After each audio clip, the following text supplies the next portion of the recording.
Voilà, et donc merci pour votre micro. Alors nous étions en train de boucler la 44e session ordinaire de SPONG. Alors donc Kamalfa était encore présent. Alors 44 ans durant, le SPONG s'est réuni autour des acteurs de développement sur le terrain.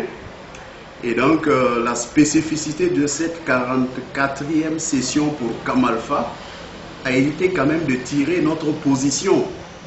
Alors, la raison d'être de Kamalfa, c'est de faire de l'éducation. Alors, à chaque fois qu'on veut nous aligner dans des thématiques, on regarde dans la liste, on ne voit rien qui concerne l'éducation. Et donc, c'était le lieu pour Kamalfa d'éclaircir une fois pour toutes, parce qu'ils étaient en train de mettre en garde les associations qui n'ont pas encore pu s'inscrire dans des thématiques. Alors, donc, on ne pouvait pas se taire et se lever et repartir à Bobo Dioulasso. Alors, il fallait expliquer pourquoi Kamalfa, jusque-là, n'a pu s'inscrire dans une thématique. Parce qu'il y a des thématiques sur l'emploi des jeunes, hein, des thématiques sur la formation professionnelle. C'est tout ça qui s'approche un tout petit peu de l'éducation. Mais nous ne sommes pas dans l'orientation de Kamalfa. Et donc, il y a eu un premier tour de table. Alors, pour que les gens s'interrogent, et puis maintenant, au niveau du deuxième tour, alors, le président de Kamalfa était obligé de donner la position de Kamalfa, hein, par rapport justement à notre réticence à nous inscrire sur une liste qui n'est pas la nôtre. Alors, et donc, j'ai interpellé SPONG sur le fait qu'ils sont en train de faire un rapport d'activité portant sur des vaccinations, portant sur, je veux dire, la maîtrise de l'eau, hein, portant sur la sécurité sociale. On parle de tout sauf l'éducation. Donc, pour une fêtière d'ONG, se trouvant dans un pays pauvre et enclavé avec des difficultés en éducation, si le plaidoyer n'est pas axé sur l'éducation, nous nous retrouvons pour faire du blablabla. Et donc, c'est ça la position de Kamalfa. L'éducation doit être au cœur du développement du Burkina Faso. Parce que depuis 50 ans durant, notre pays a utilisé toutes les formules possibles. Et quand nous faisons le bilan aujourd'hui, nous sommes 20 millions d'habitants sur le Burkina et il y a moins de 2 millions de nos enfants qui sont pris en charge par le ministère de l'Éducation nationale. Voyez-vous ce qui se traduit en statistiques, qu'il y a moins de 20% d'enfants qui vont à l'école, donc de Burkinabés qui vont à l'école. Donc il y a 80% des masses populaires qui n'ont pas la chance d'aller à l'école. Et il y a maintenant le problème sécuritaire qui s'est retrouvé dans la balance du SPONG. Et tout le monde parle de la sécurité. Alors la Belgique était le parrain de la cérémonie, mais certains même disent de ne pas en parler. Le coordonnateur de SPONG dit que c'est la présidente qui doit répondre, on se jette la balle en ping-pong, alors qu'ils sont loin d'ignorer qu'à l'intérieur de SPONG, il y a un membre de SPONG qui a la solution.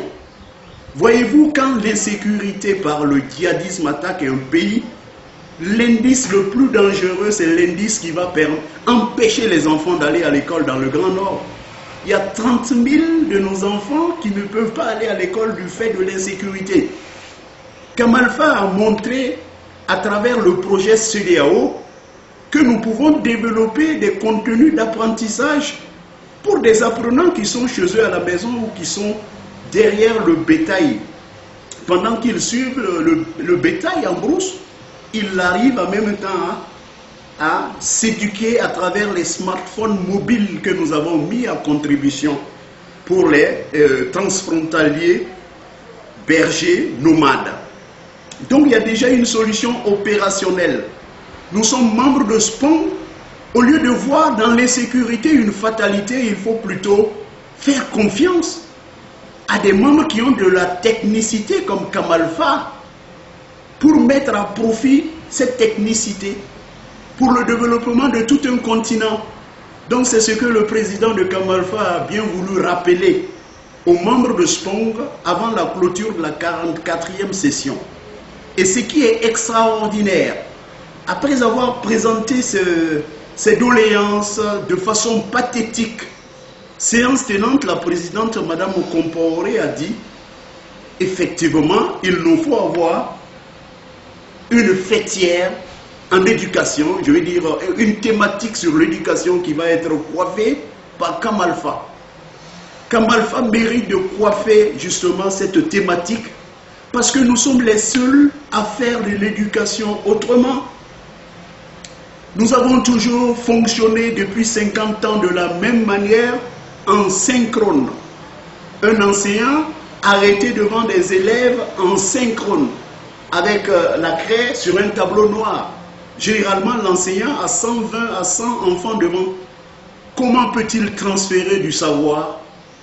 Et au fur et à mesure, nous sommes en train de nous embourber.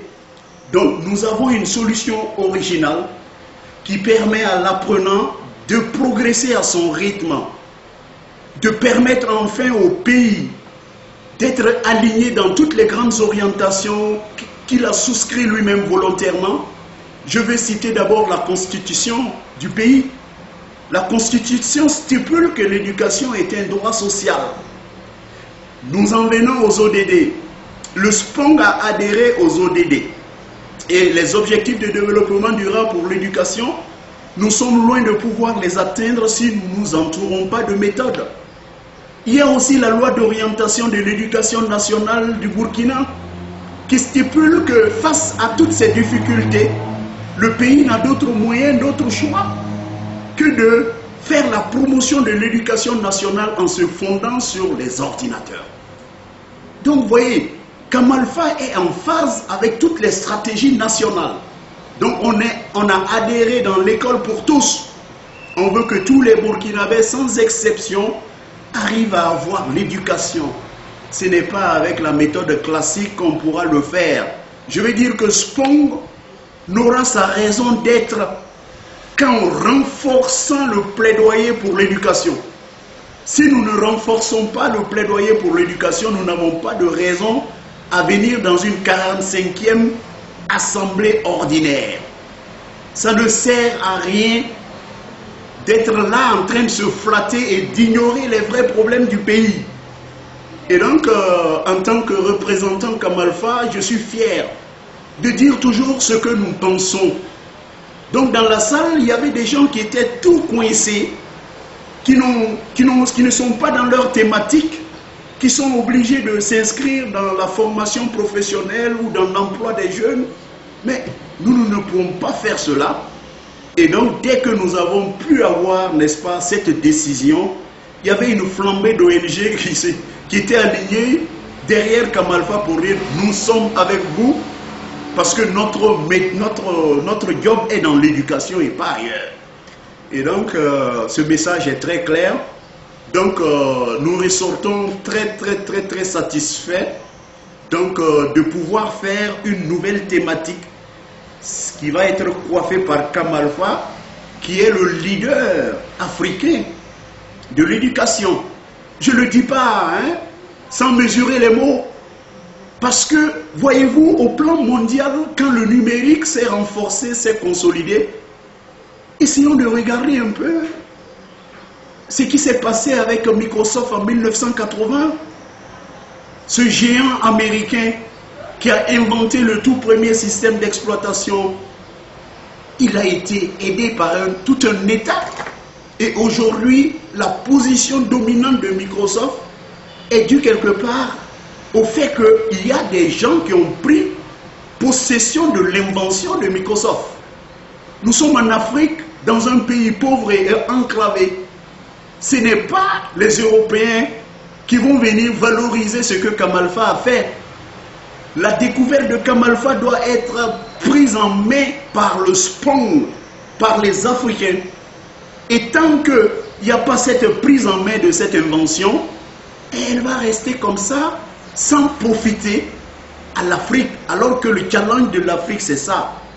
Arriver à faire une éducation différemment pour que, enfin, les populations analphabètes qui ont été rangées dans des systèmes dits non formels arrivent à se servir des ordinateurs pour apprendre un minimum de savoir-faire qui va permettre la production dans les champs, qui va permettre à l'élevage de fonctionner, qui va permettre à la maîtrise d'eau, qui va permettre un certain nombre de choses qui favorisent le développement.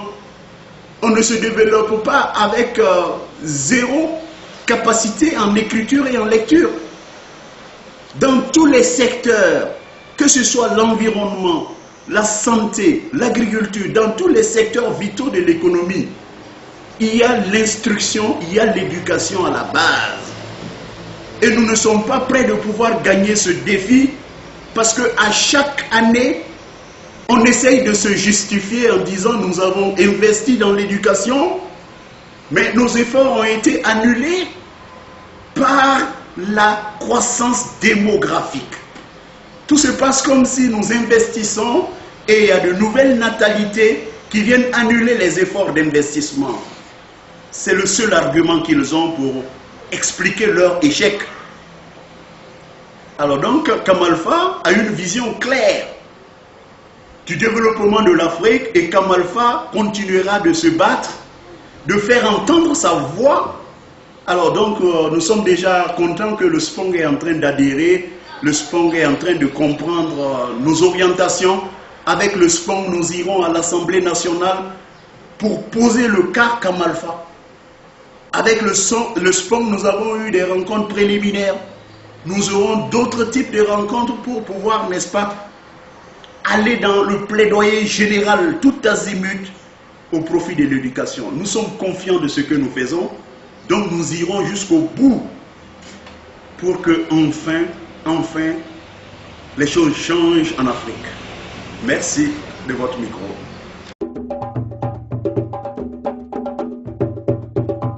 Ça rouge là.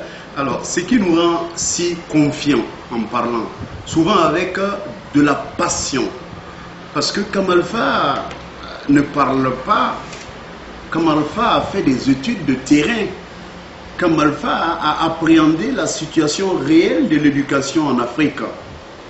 Alors, il n'y a qu'à regarder, nous avons fait des études sur l'existant, c'est-à-dire quand on analyse l'éducation dans un pays, on essaye de voir quels sont les facteurs qui posent problème. Et dans le cas du continent africain, quand on veut faire de l'enseignement autrement, on peut dire que le canal de la formation à distance est une solution. Il y a eu beaucoup d'institutions qui se sont essayées à cela, notamment en milieu scolaire, vous avez l'IFADEM. Il y a bien de structures qui ont cru que la formation à distance pouvait être une solution pour résoudre les questions de l'éducation en Afrique. Alors, il y a eu le boom Internet. Toutes les institutions ont applaudi pour dire voilà le bon moment pour l'Afrique d'amorcer son développement parce que les contenus sont disponibles et comme il y a en plus l'Internet, on va faire en sorte que les contenus atteignent les pays d'Afrique. Donc, avec l'Internet, on a eu beaucoup d'espoir. Mais tous ces espoirs sont restés lettres mortes. Parce que les contenus existent, c'est vrai, mais le canal par lequel va arriver ces contenus, c'est ça qui pose problème. Lorsque vous êtes par exemple dans un pays comme le Burkina, la connectivité au niveau de l'Internet se limite dans les deux grandes villes de Ouagadougou et de Bobo. Alors que nous avons signé dans l'école pour tous. On ne peut pas aller dans l'école pour tous et seulement garantir l'éducation à des villes qui ont la connectivité. Donc nous ne pouvons pas nous fonder sur l'Internet pour faire la diffusion des savoirs en Afrique. Et Kam Alpha a eu cette preuve. La solution Kam Alpha peut voyager par le canal Internet, mais l'Internet ne peut pas être un facteur limitant pour le déploiement du système Kam Alpha. Parce que qu'il y ait ou pas Internet, Kam Alpha peut fonctionner en toute autonomie dans les 8000 villages du Burkina et dans les 16 000 écoles du pays. C'est ça la solution. une solution qui touche les masses populaires. Et alors, Camp Alpha ne s'est pas limité à cette analyse sur le réseau. Alors, il y a aussi le manque d'écoles. Dans les 8000 villages du Burkina, sur toute l'étendue du Burkina, il y a certains villages qui n'ont pas encore d'école, où les enfants sont obligés de faire 40 km de marche pour pouvoir atteindre une école de proximité au village. Voyez-vous ce que je veux dire, que lorsque les filles sont obligées de voyager 40 km à pied pour aller à l'école, les statistiques ont indiqué à souhait que les filles souffrent des grossesses non désirées, donc elles sont violées sur les routes d'école. C'est ça qui est la réalité. Et donc, il y a le manque d'école qui est une réalité qui est disponible dans les statistiques du ministère. Il y a aussi le manque de budget à allouer à l'éducation nationale. Il y a aussi le manque de support didactique, ou alors des supports didactiques qui sont de très mauvaise qualité. Et donc, il y a aussi le problème de recyclage des enseignants. Les enseignants n'ont aucune possibilité de se recycler. Alors que tous ces facteurs que je viens de citer là sont gérés dans la solution Camp Alpha. Donc c'est ce qui me rend optimiste. C'est ce qui me rend tellement sûr de la solution Camp Alpha pour dire que s'il est adopté pour l'Afrique, nous avons 90% de chances d'atteindre le développement. C'est pour ça que ceux qui sont avertis de cette question, quand ils voient la solution Camp Alpha n'est pas la bienvenue. Parce que le fait que l'Afrique soit scolarisée à 100%, alors ne peut pas être apprécié par tout le monde. Voyez-vous notre regard? Voyez-vous la bataille de Camp Alpha? C'est pour donner de l'autonomie à tout un continent. Lorsque nous avons de l'autonomie, nous avons la possibilité de réfléchir sur les questions de développement. Mais lorsque nous n'avons aucune autonomie, on n'a aucune éducation pour savoir ce que c'est que la démocratie, pour comprendre qu'il ne faut pas jeter les sachets plastiques, pour comprendre un minimum de b.a.-ba au niveau de la santé. Tout cela passe par l'éducation. Ce qui me rend encore optimiste, vous me demandez, c'est la tendance sur l'économie de la connaissance. Voyez-vous, l'économie de la connaissance n'est pas tombée du ciel. Lorsque vous appréciez la démarche, la marche de l'humanité, depuis 8000 ans avant Jésus-Christ à nos jours, lorsque vous analysez le développement humain, vous allez voir que nous avons eu des phases. D'accord? Déjà, on peut citer dans la préhistoire, comment l'homme a utilisé la pierre taillée pour faire du feu dans le paléolithique. Comment il s'est encore comporté dans le néolithique pour produire le même feu avec encore une pierre rondolette, donc une meilleure technologie par rapport à la pierre taillée. Comment les hommes se sont comportés pendant la période dite de la jungle. On avait le pouvoir parce qu'on avait la force physique. Comment on a eu le pouvoir dans le médiéval là? Il fallait être dans la cour royale pour profiter du pouvoir. Lorsque nous analysons aussi l'homme dans la période industrielle, il a fallu le capital. Et l'Afrique en a souffert parce qu'il a fallu des transferts de capitaux, des transferts de compétences pour permettre à l'Afrique de rentrer dans l'industrialisation. Et il y a beaucoup de chercheurs qui s'accordent à dire que le continent a raté le train de l'industrialisation. Parce que au cours de la période industrielle, le nerf de la guerre, c'est le capital. Lorsque tu n'as pas le capital, tu n'es pas dans le schéma de la révolution industrielle. Aujourd'hui, cette période est aussi derrière nous. Nous sommes dans la période de la révolution technologique. C'est clair et net où le savoir spécialisé est le nerf de la guerre. Et le savoir spécialisé, c'est par la formation, c'est par l'éducation, comme le fait Camp Alpha. Et donc nous sommes dans une spirale du monde en développement. Nous devons regarder dans notre histoire pour comprendre que le monde ne recule pas, nous allons devant. Si nous ne pouvons pas être dans la denrée qui va nous permettre de maîtriser le contexte de la révolution de l'information, ça dit que nous sommes voués à l'échec. Donc ce schéma-là, il est clair, tous les pays doivent chercher à se positionner dans le siècle de l'information. Donc voilà un peu autant d'arguments qui m'amènent à être très optimiste. Voilà, merci.